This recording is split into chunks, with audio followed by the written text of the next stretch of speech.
Everybody, welcome to George Reviews. I am the 80s Transformers fan. Today on George Reviews, and throughout this week, this is like vehicle week on my channel. I got a lot of vehicles I need to get to, but we're going to start with Batman Forever, DC Multiverse, Alfred Pennyworth, and Batmobile Gold Label Edition.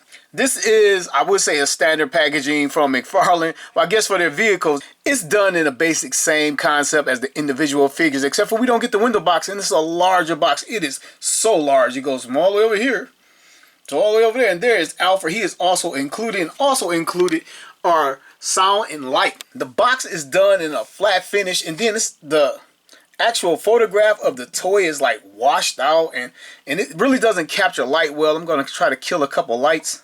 All right, see if this works any better. Here is the image of the Batmobile.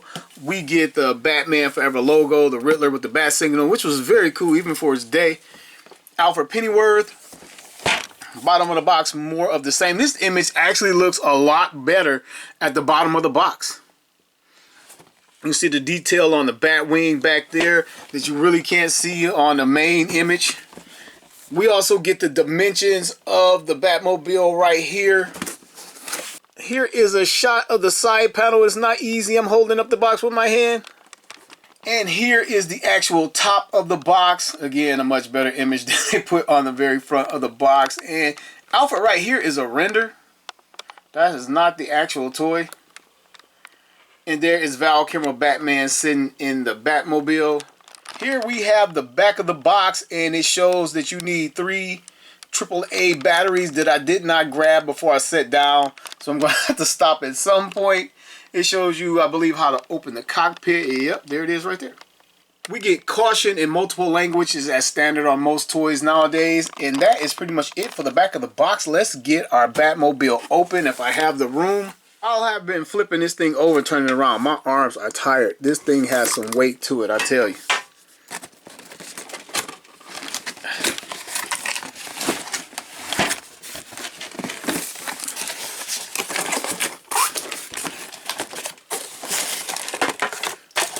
Kind of new to actually have Alfred packaged right where he was on the front of the box and slide him out. Here he is. He's in a poly bag, completely sealed with a couple air holes in it. And it looks like some type of accessory. It's right here. Oh, we get his collector's card. Oh, Batmobile. Alfred and the Batmobile. We don't get one of each. Or is it 2? It could be 2 stuck together. No, it looks like one. Those cheap bastards. I don't see anything further in the box. I think just some stabilizers. Yep, that is it. This is everything right here. So here we have it out of the box, and we got cardboard right here to protect the little booster in the back of the Batmobile. There is our fin.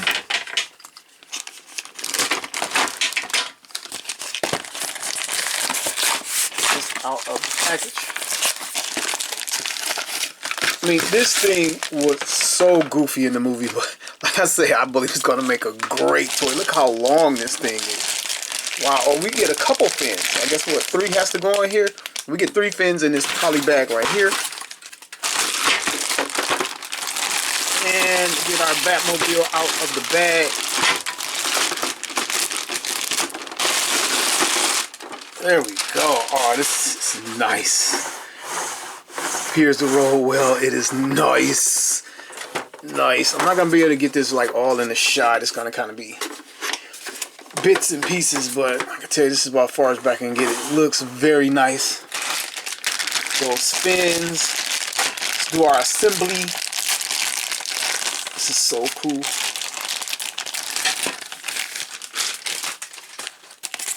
And I didn't notice any instructions in the box just to make sure you get this right, other than like the back of the packaging. But we don't do instructions on this channel anyway. We fumble our way and stumble and bumble. Here we go. Is there a left and a right, or are these universal? Exact same fins. Okay, like we get these little pour marks right here. I'm going to assume this is, nope, this is the same. It's on the same side. So they're the same. All right, let's give it a shot. That's one down.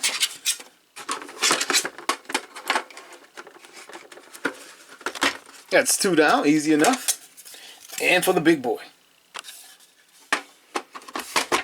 And easy peasy. I wonder how well they stay. Can I pick it up? Nope. Cannot pick it up once. It doesn't lock once it's in there. And it is very rigid. You would think it would be like a little bit softer for safety reasons for children. Then we checked the box. The box says 12 and up. So here is the completed Batmobile. Let's try to get it all in one shot. Or not one shot, but the camera going over it. All right, let's take a look. I'm trying to get the camera back as far as I can. The Batmobile looks great. It has all the detailing that I can remember from the screen. We have some panel work right here going down the side of the Batmobile. The spines on the side, translucent plastic in here. We get the Bat logos on the tires. The Batmobile rolls pretty well. It's nice and smooth, low to the ground, just like the movie. That is pretty awesome. Swinging around to the front of the Batmobile, and the detail continues. A lot of people remember this part as being the translucent light up part of the Batmobile from the movie, but it was not. It was solid. But what is curious about this Batmobile is we have the lights that are actually a two-piece, and they didn't give us the translucent plastic from this part of the vehicle because it's clearly a separate piece, and like this, I believe, plugged into here and it's glued in there. And it definitely should have been translucent. And a lot of people wanted to light up, but the light up part of the vehicle, which we'll get to, is just a light inside that illuminates this. They would have had to run a wire to this. I'm not excusing it, but it's not like a direct light piping to this part of the toy. This is a separate piece. And for the equal opposite side, it is exactly the same, done very well. Let's take a look at the wheels. The wheels, I believe, are rubber or either a very soft plastic that mimics rubber. Nowadays, they just use a soft plastic, but it allows the Batmobile to roll very well. Now, for the back of the Batmobile, this giant booster comes out of here. I believe this part houses the speaker, and I believe this is just silver paint. I think the whole Batmobile is black, and this part is silver. And I don't know if I mentioned it before, but in the movie, the bat signal did not turn when the wheels turn, and they actually captured that on this Batmobile, which is very nice. Come from the right, my love, my Now I'm going to take a look inside the cockpit. There are two buttons very well hidden into the line work of the Batmobile. You hit this one, it releases the cockpit, slides forward just like in the movie, and now we can see inside the Batmobile. It kind of sucks because it is a one-seater, but we get a nice steering wheel molded in with the Bat logo inside there. And it looks like stickers on for the panels and the dials and the controls inside the Batmobile. And if you look closely, you can see a little screen, translucent plastic for the one screen that Batman had when talking to Alfred or whoever he needed to talk to in the movie. And that is very nice. But other than that, not a lot of molded in detail inside. There's a molded in seat, and it's kind of done with like a satin finish. I don't think that's paint. I think that's just the way they impress the mold to make it stand out like that, which is cool. It kind of needed that. It would have sucked if it was all like that glossy plastic. And then the bottom of the seat right down there. So some decent molded in detail. It's not mind-blowing, but it still looks cool. Taking a look at the underside of the Batmobile, we get some decent molded in detail, which is like kind of unnecessary if you ask me. We get the Bat logo. That is very nice. And we get some detailing depicting the underworkings of a car, which is sort of kind of suspect in the first place. Only thing I can kind of make out this shaft right here that kind of runs to the back, you know, I guess power the different wheels. But other than that, in the Bat logo, I mean, they could have saved this detail and put it in something else for the car for me, because you're not going to flip this thing over unless you're changing the batteries. So let's get these batteries changed out so we can take a look at the light up feature. You just need one Phillips screwdriver to change out this hole right here. And add 3 AAA batteries.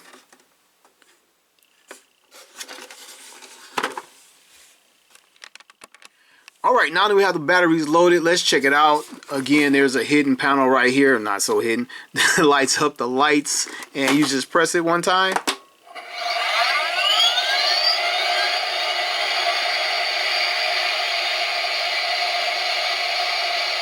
We get lights and sound, lights throughout the body. They're blinking and pulsating. Same thing with the rims, the front of the car.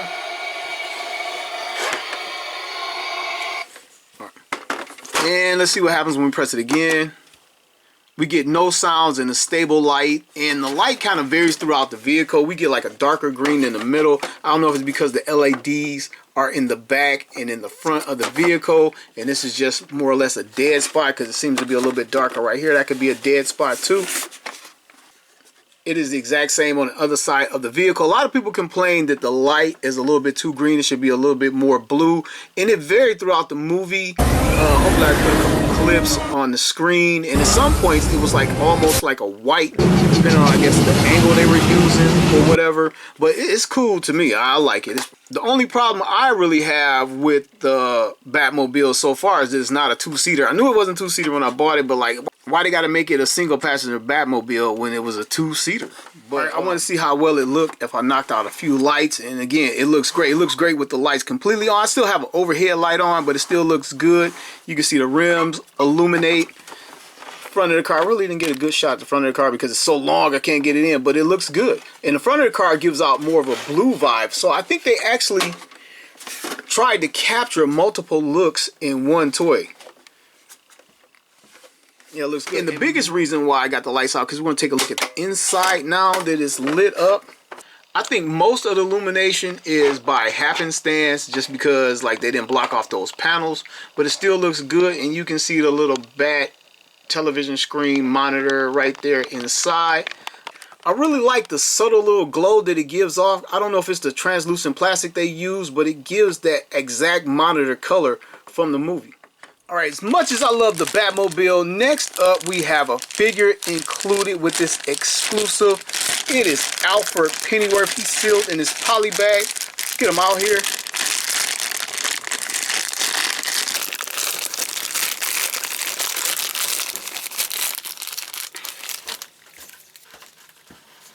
Take a look at his head and those glasses. Almost thought they had lenses.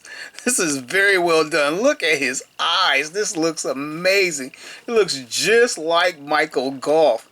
And I've always accused McFarlane's movie figures, or figures that are supposed to be portraits of real life people, of not being very good. This has to be the best I've ever seen. It looks just like him. Nice gray hair. Few highlights, a little bit of wash over it. The glasses appear to be glued on. I mean, that absolutely looks amazing. He's wearing an all-black suit with white gloves. Now, the gloves look as if they're painted, which suck. But why not? I mean, just cast it in white plastic. I'm sure it's the same white paint they used on the man's shirt right here.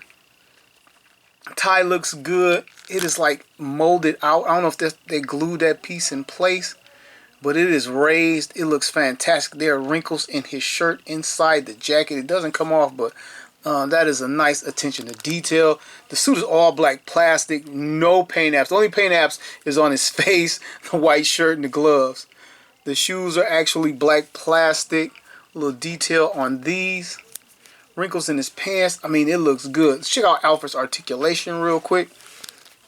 360 on his head. You can look up a great deal. There's a lot of figures that could use this much range that the Butler has. And look it down. They're killing it. You stop it. Side to side. Oh, man, they hitting a home run with this guy. Alfred's shoulders. It's great. 360 at the shoulder. There's an in and out hinge right here. And the jacket is squishy enough to get his arm over some. Bicep swivel. Double hinged elbow. Wrist swivel. In and out hinge right there. And we got molded in buttons. I kind of missed those right there on his sleeve. And his waist. His midsection. Is there anything in here? I think it's something in there, but with this jacket that's not happening. But at the actual waist, he can lean back this far. And forward that far. And let's see, he'll go for a full 360. The jacket is very pliable, which is cool. Coming to his legs, he can get to the side this much. It goes further, but the jacket is kind of hindering it. Front to back split. No upper thigh swivel, just a little standard rotation and leg movement. Double hinge knee. His foot comes back this far and forward just enough where the cuff of the pants allow. And he has a toe hinge on these shoes. I'm actually impressed by this figure. I was thinking like, yeah, just have him standing in the background or whatever. But the head sculpt is just blowing me away. And then the actual body for a guy wearing a suit is pretty nice as well. Our Alfred comes with a stand. Almost, I actually left it in the box. Found it in between shoots for this figure. It's standard DC stand. We get them on it. And the stand does what stands do. It's also packaged with a collector's card, which all these figures, for whatever reason, has to come with instead of a much cooler accessory. Okay, this guy, I would have traded the stand and the card, and he gave me a serving tray with like a cup of tea on it or something. But here is the card. It's not even an actual image from the movie. It is a artist render of the Batmobile and Alfred. It says Alfred Pennyworth and Batmobile Batman Forever. Back of the card is a little bit of a bio on Alfred Pennyworth, and if I can get some light off of that, you can pause this and read this at your leisure. Now, we definitely need to see if a figure can fit inside our Batmobile, but it is not going to be Alfred Pennyworth. I have a bit of a bonus review for you guys because we need Batman for the Batmobile, and this is Val Kilmer's version of Batman from Batman Forever. Now, I hate buying the Build-A-Figure waves at full price because they eventually all go on clearance, especially the figure that comes with the head of whatever figure they're building. They seem to always be overproduced. They be the peg warmer from the set, and I usually wait until they go on clearance. I've caught almost all of them on clearance at a damn good price just by being patient. But I need this Batman to go into my Batmobile. So here it is, and here we are. This is the standard packaging as usual, window box packaging. Little blue insert on the inside. Back of the box, you see the Nightmare Bat and how to assemble it. All the other figures in the way, spinning it back around. You can see Batman and all of his accessories fully within the packaging. He has a couple grappling hooks, a couple batarangs, and some extra hands. So let's get this Batman open and get him in the Batmobile.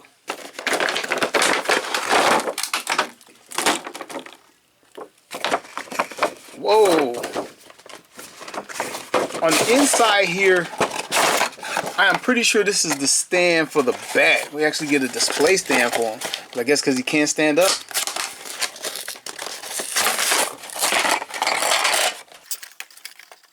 Wow, this is the biggest DC display stand I've ever seen. And I can see myself. DC right there on a charcoal black with a jet black DC. And here is the metal stand with a plastic ball tip on the edge, and here it is.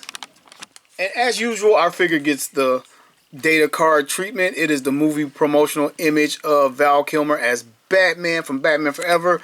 Back of the card, we get the same. We get the bio. If I get some light off of it, you can pause it and read it. One figure stand. And Batman, we got to get him off the tie downs. Let's see if I got him all.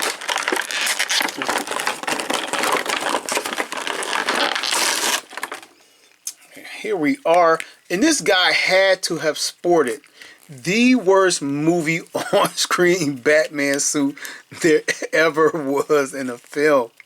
At least a high-budget Hollywood film anyway.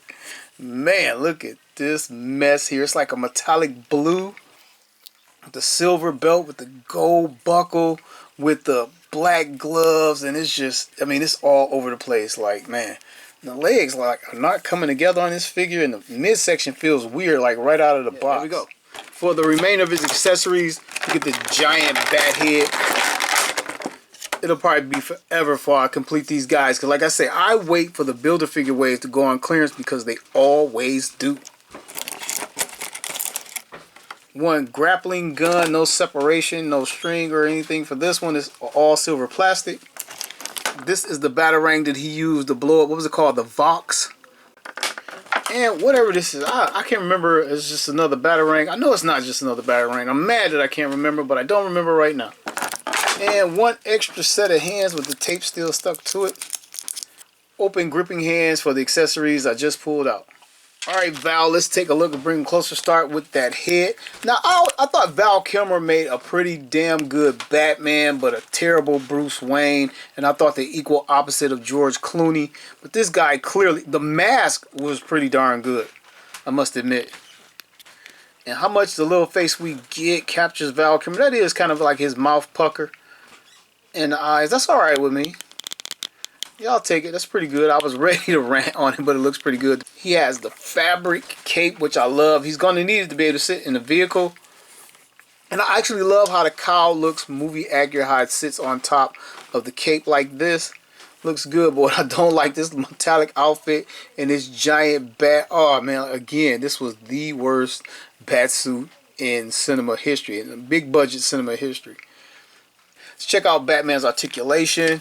You can look up this far. Could Val Kilmer Batman look up his costume design change? Anyway, the toy can. Look up this far, which is a great deal.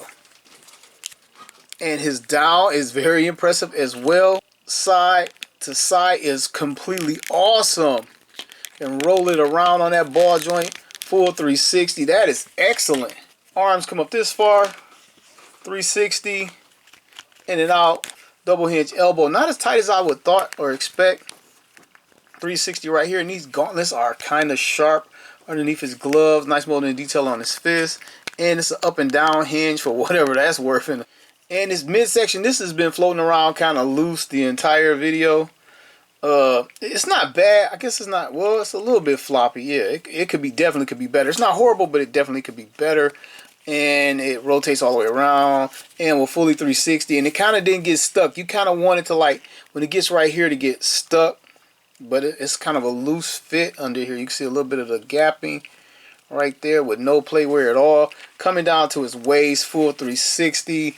The plastic of his part right here is very, very soft and very, very loose. It could be smaller, right? Man, I guess it allows for the articulation. And with that ab crunch, is coming over and back to his legs.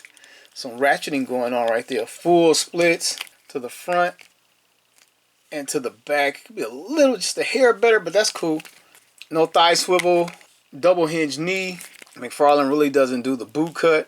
But we got ankle rotation, front this far, back this far, and toe articulation, and nice molded in detail and wrinkles in the boots. Now to swap out his crime fighting fist. Now we have accessory hands. Now we have accessory in these hands. We got the batarang type thing, whatever it is, being held securely. And we got the grappling gun. I don't remember this guy using the grappling gun in the movie. I could be wrong. It was probably my least favorite of the Batman series. And lastly, the accessory I remember the most. And again, he pulled this out at the end of the movie from behind his back. Let's take a look at Batman's cape real quick. It's nothing special about it. It has the bat lines at the bottom of the cape. And there's no real wrinkles. And the wrinkles you see, I think, is the fabric just bunching up under here. It's not designed to be wrinkled and have like those lines in it. But it sort of falls that way anyway.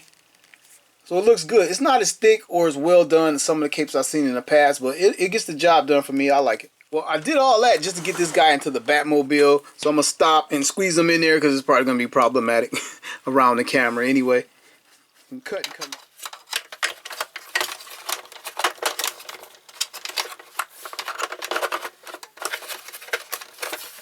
It looks like I nailed it. It wasn't hard as I thought it was going to be. Now to get his hands on the steering wheel. Got Bruce in there. He has room to spare. He's actually not sitting back all the way with him gripping the steering wheel. And I don't think I can like get it in there, but he has plenty of leg room. I didn't have to jam or cram or bend his legs up at all. He's just sitting in there flat, ready to go.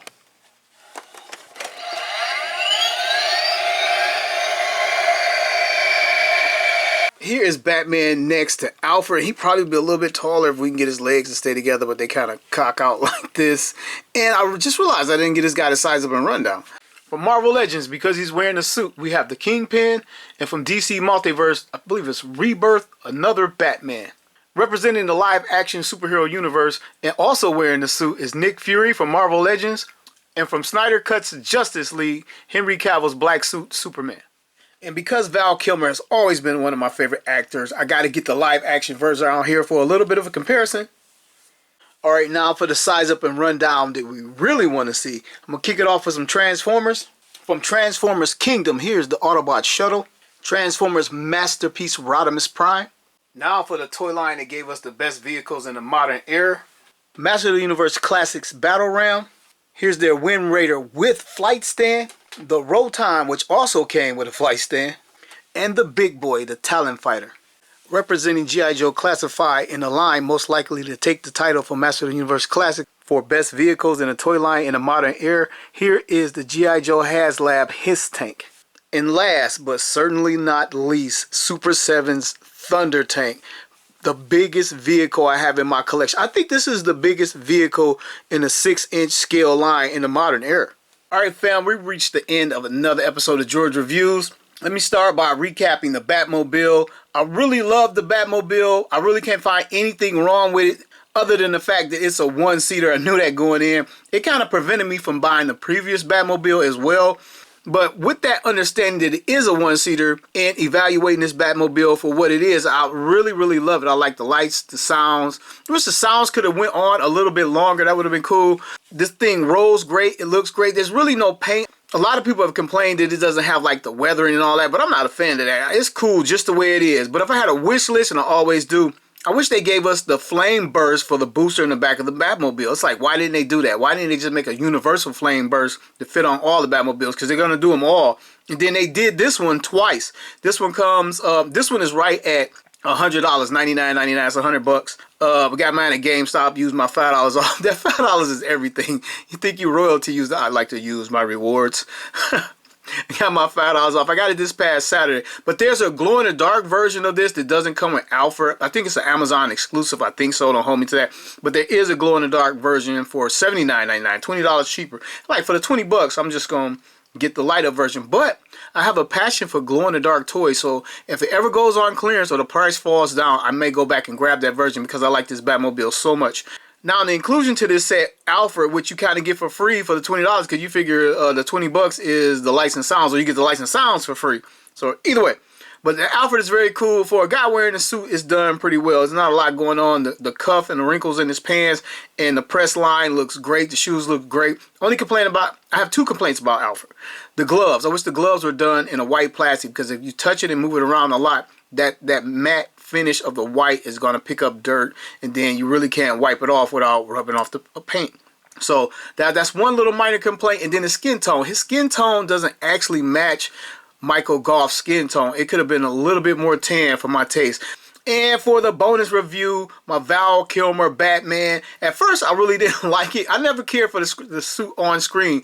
But as I handled the figure more throughout the review and posing around for pictures getting in the Batmobile, I actually like the figure. The articulation is pretty darn awesome. The only flaw with this guy is that midsection. It kind of floats around a little bit too easily for my taste. As far as QC goes, I don't think it's any better, any worse than 90% of the McFarlane figures, so I can forgive it and also recommend it. You need it for the Batmobile. And I definitely recommend this Batmobile with Alfred Pennyworth. And sorry I rambled on so long. That's all I got for you. Thank you all for watching another episode of George Reviews. The reviews are every toy has a story.